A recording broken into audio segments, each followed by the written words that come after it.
მოსწავლე ახალგაზრდობის სახლმა ოზურგეთის სახელმწიფო თეატრში საახალწლო კარნავალი მოაწყო. ტრადიციული საახალწლო კარნავალი წელს ოზურგეთის მოსწავლე ახალგაზრდობის სახლმა 1 იანვრის მაგივრად ცოტათი განსხვავებული ფორმატით 7 იანვარს საშობაოდ აღნიშნა.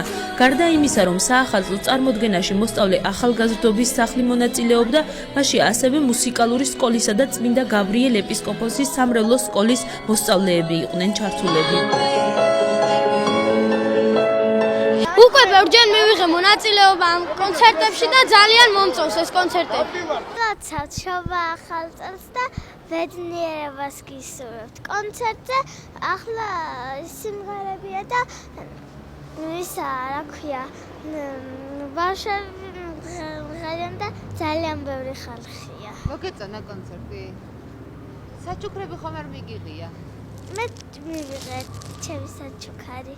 საახალწლო კარნავალი მრავალფეროვანი და სახალისო ნომრებით იყო დატვირთული. შესრულდა ქართული ხალხური ფოლკლორი, ცეკვები და კლასიკური სიმღერები.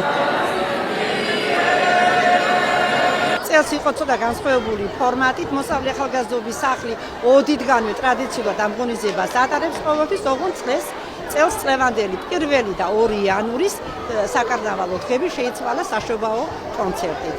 პროგრამა იგივეა, რა თქმა უნდა, უფრო საშობაო ელემენტები არის შეტანილი შიგნით და ფიქრობ, რომ ძალიან ლამაზი გამოგვიდა.